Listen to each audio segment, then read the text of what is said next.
learn, some tips to how to do it and so forth.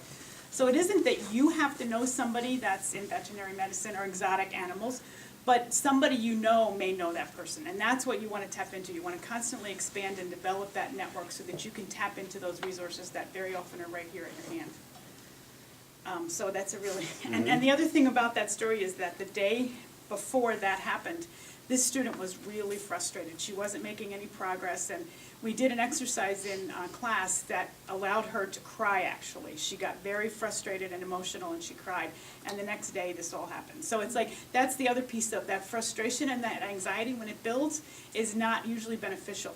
And so we want to help you deal with that so that you can put it aside or move on from it so that you can be successful in whatever it is you're trying to do. So with that, we want to talk a little bit about the program. Well, first of all, parents, I'd invite you, as you heard those various careers, on the back of that index card where you put your information, if there's any particular area where you might have some network connections for these students, if you would just jot down the field with the career area. What we will do if students get stuck, which happens very rarely, we've had very few students that haven't, through the networking process and the other instruction that we give, found their mentor. But there are times when we kind of get stuck. The exotic animals is a perfect example. And so we would then reach out with an email and say, you said that you might have some contacts in the IT. Here's what a student's looking for. Might you be able to help us? So if you could put that on the back of your index card, then we'll collect those and we'll have that as a resource for ourselves. And as Irene mentioned, we usually, in the past, we've always gathered this information. I mean, had you look at the names and different things. There have been, in the last 9 years, there's been only a handful of times we've actually had to reach into that to look for, so we just hit a wall. Or someone, we've had times where someone has talked to 15 different people and every single person said no. And that's very rarely that has it ever happened, but you always have those different things. We want to be able to have a contingency. Over the years, Irene and I have developed quite a database. What our goal is to help you build your database of networks so you can understand what this process is. Our goal is not just to get you prepared for a career. Our goal is so when you are away from high school, no matter if you're going straight into a career or if it's after college, 2-year, 4-year, whatever it is, that you know what the process is. And so you'll be able to understand how to use your network and what the network is and all those different things, how to tap into it. So that's one of our different goals for you, because we don't hand you really anything in this course except for the tools that you will use to help be successful. So as far as we don't walk in and say, hey, Jacob, here's your mentorship with Jim Peterson, who is the analyst for the Timberwolves. He's a good friend of mine, so here you go. And so that's not how it works, because you're not very vetted then if someone's just handing it over to you. So we try to give you the moxie and the wherewithal and the sweat and for some the tears to break through this so they can learn it. So. And that's a perfect lead-in to what we're really doing in this program is teaching life and job satisfaction skills, I like to say. Because there's been a lot written, or a lot of articles, there's a lot of research that's been done that says that students today, or young people today, are very ill-prepared for the workforce. Very high percentages have not worked when they get out of high school. Sometimes when they get out of college, although in most cases they've had some kind of internship or apprenticeship, but they haven't worked, so they haven't gone on interviews, they haven't completed a resume in many cases. We're often surprised by how many people say, wow, my college student hasn't even done that, things that we're doing in TDMP. So that's what we're really teaching here. So it's the process, and it's the whole idea of teaching you to fish rather than giving you the fish. Because when you're handed something, you don't learn the process. And in today's job market, you're probably going to change careers 6 or 7 times, maybe more than that. That was the example a couple of years ago, and I think that's actually increased now.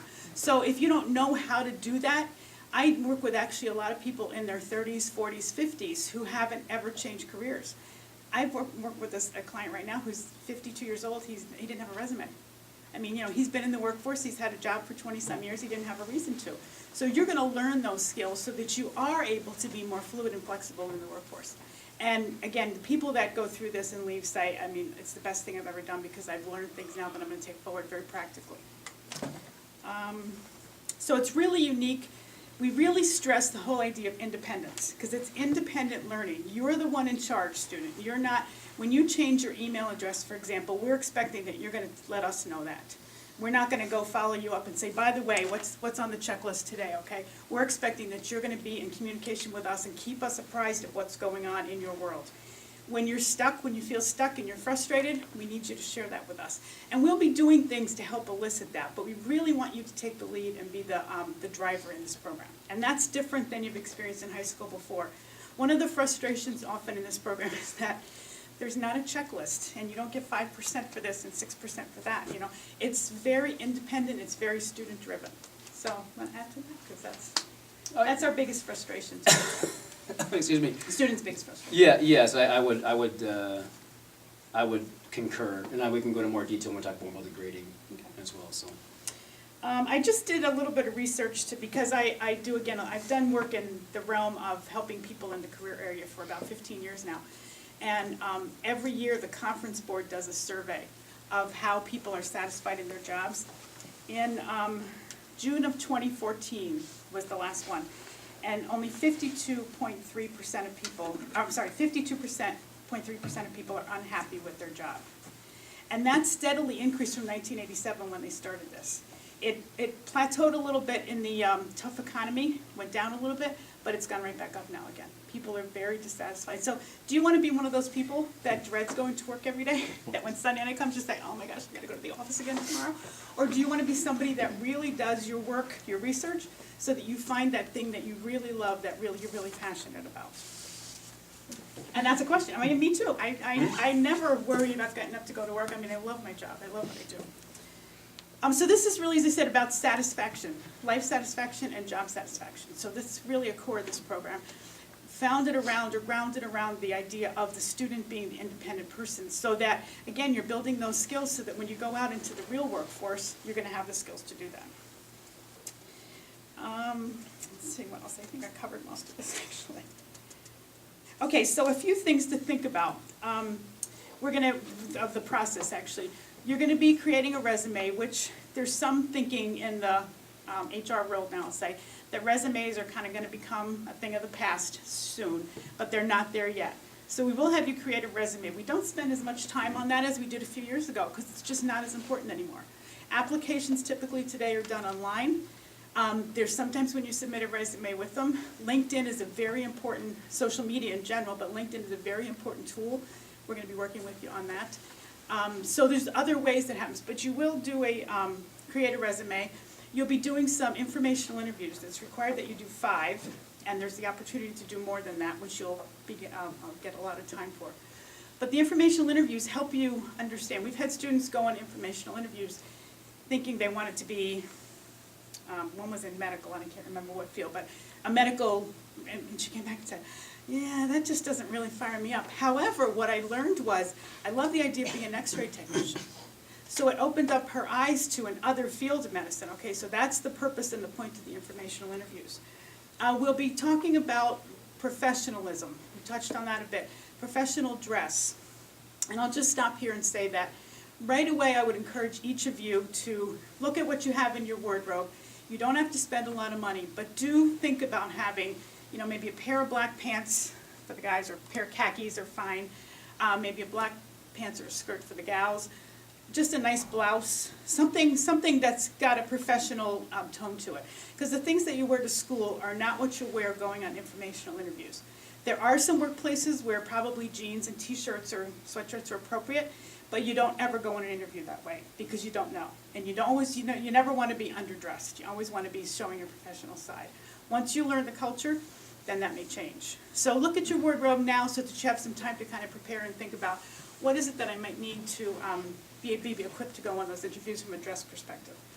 We'll also talk about just professionalism in general, sending thank you notes when you do go on an interview.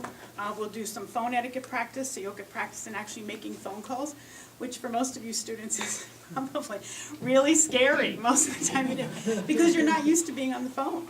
And again, phone is still the way that you set yourself apart. Most of the people in the HR world will tell you that a phone call makes a big difference. And that is the way to approach people, it's the way to get a result. People don't always answer the phone, but if you leave a message, especially stating that you're a student, most times you'll get a call back in some time frame. And students, most of the people who you're going to be calling are either my age or Irene's age, Right. which isn't that very different, but we grew up with the phone, and so Right. we are comfortable, so we expect those kind of things. And a story that I'll probably tell again in class is this was a St. Olaf grad, I do believe it was, St. Olaf grad, who was, so you spent a lot of money at St. Olaf, I think it was a political science major, ended up getting or was it maybe he was in law, I think it was with a law firm, and after 6 months was fired, and the main reason this person was fired was because the person lacked phone communication skills. This is a St. Olaf grad, you spent a lot of money, and probably a pretty smart student, and a high achiever, and the person had a job for 6 months, probably paying pretty good money, and got let go because of lack of communication skills. So the phone etiquette day is always enjoyable to see how that goes. For some, it's easy as ever, and for others, we've had one instance where she hung up 5 times in a row. And we do some practice with some setup calls first. We have volunteers ready Yeah. to take your phone calls, but they act like it's a real phone interview or Yeah. phone appointment setting. Yeah, and really, by the time, we're gonna practice and practice it, by the time you do it, it's hopefully feel more comfortable. But not only feeling comfortable on the phone, that's one thing. The second thing is knowing what to say, and knowing what information to look for, and, how to end it, and all knowing those. what you want, knowing Right. the reason that you're calling me, Yeah. and that's what we'll do up front, so Yep. we'll have all that before you actually go into that. The That's student, fine. I cut you off, the student hung up literally 5 times on Yeah. this person. She called the person, answered the phone, and she hung up, she was so scared. And so finally, I called the person and said, okay, we're having a problem, so we'll get back to you, And our volunteers know what's going on here, they know that students don't have a lot of practice in this, and that it's new for them. So we always say, be firm, but honest, okay? Because we want them to give you honest feedback so that you can learn and grow, because that's what it's all about. It's a good story. The other thing is deadlines really rule in this class. So unlike some other classes where it's more about what you do and turning things in, in this class, if you miss a deadline, that's where you get penalized from a grade perspective. Or from a performance review perspective is the way that we do the grading here, and Mark's going to talk about that in a little bit. So deadlines are really important, so you need to be using some kind of a tool, whether it's an electronic calendar or if you have a planner, whatever it is, you need to figure out what works for you to establish those various deadlines. Because we'll give you maybe half a dozen things at a time that are going to be due over time. So you need to be keeping track of that and be on top